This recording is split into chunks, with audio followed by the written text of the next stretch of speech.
Good morning, everybody, and this is your Forex day trade setup for today. So Euro USD is really trying to strengthen, and you can see by the way we have rallied this week, broken through a few levels. This one being a key one that we were looking at yesterday, which is 110.616, and we are now sort of in this area 111.082. So two ways of looking at this. Is this a flat top triangle, or is this a second attempt to reject a previous breakout? And the previous breakout, I think probably see it better on the weekly, but now you can see the structure that we have here. See all these tails? Look to the left, there's even more there. So it's a fairly significant level, this it's 111.082, probably 111.100 with the next little weekly tail up there.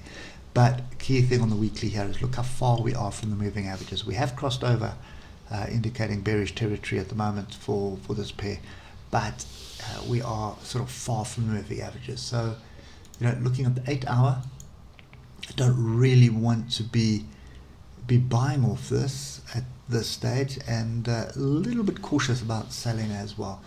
So let's just get into the hour, and the reason why we're cautious about selling is look at the hour. So we had all this sideways motion here, then we broke through, sort of came back, tested some breakouts. There's a test of the breakout, there was the previous breakout, up, tested 3 times, and then a nice strong rally yesterday afternoon. You can see how this during the US Open rallied. Now look at the oscillators, all heading back to the bottom, and that is indicating you should be looking for the next level. And right now that level is pretty much right where we are. So I'm just going to move this one up here. So you need to pay attention to 110.794 and 110.680. If you can get some decent price action, something like a pin bar, inside bar, engulfing bar on this structure, then you're looking for a continuation up. Alternatively, draw a trend line along those first 2 fractals, and that will give you your flag. I'm going to draw the bottom one, to make it too noisy, but your bottom one will run along here.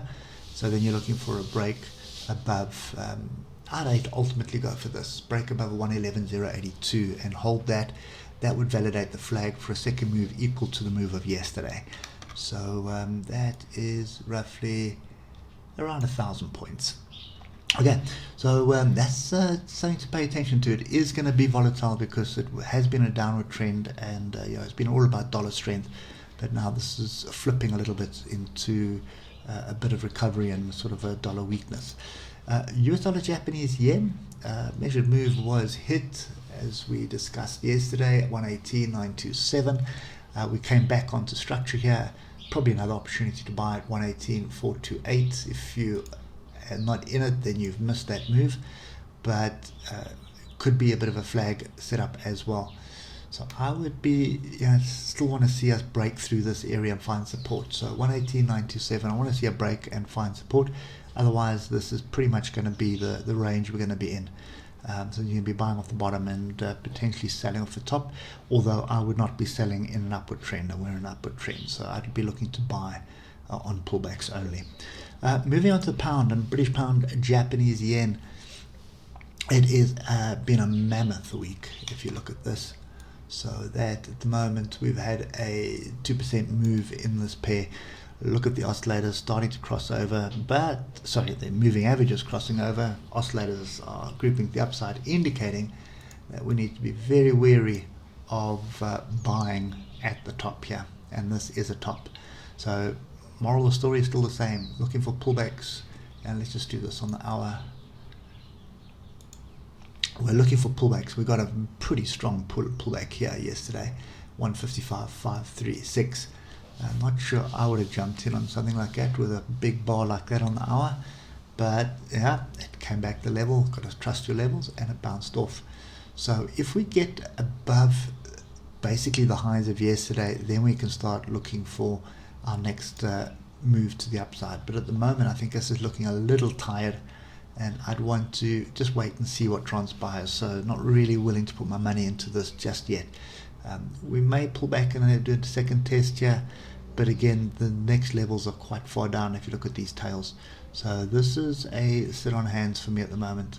We'll wait and see what transpires there. Euro British pound, similar situation. And remember, every time we get above the 155, it starts looking like we have a trend reversal, and then it fails. So ultimately for me, I'm going to want to see a weekly close above 0.84549 before looking at that. Right now this is also range bound, and you can see we had a fairly strong move. Obviously some data or noise that came out for the pound. We had a fairly strong move and then sort of just eased off, hit the level, and then started coming back. And you can see, looking to the left, there's lots of areas of support. So if we just use that one there, that seems to be the most logical one. If we can get back onto 0.84193, there is potentially opportunity for a second move. I do like the way the oscillators are looking on the hour as well. So trend is up. Pretty much only if we break through the lows of yesterday is that trend over, and the problem with that is you've got a 600 point stop loss. So this gap was closed as well. So I think just pay attention to this. Probably worthwhile paying attention to the 15-minute, and then London breakout here would have burnt you horribly based on the obviously data that came through here. But I would look at, I'd basically be paying attention to London breakout, and at the moment it is something like that. So that's my range. Break and retest of this would validate the flag as well. Then I'd be looking at the previous high here at 0.84550 and get through that, then take a measured move of something like that. Oops, sorry guys, let me just get that right. And we're looking at something like that. So we'd be looking at 0.85050. So yeah, there is quite a bit going on in on this pair, and then the dollar as well is also looking quite interesting. So well worth watching. There may be a couple of points to be picked up today on Forex, and also on the US indexes. There's quite a good opportunity lying there. DAX is a little bit shaky and a bit confused at the moment, so that's where my focus is going to be: Forex and US indexes. Hope it helps, and we'll catch up with you on Monday morning. Cheers for now.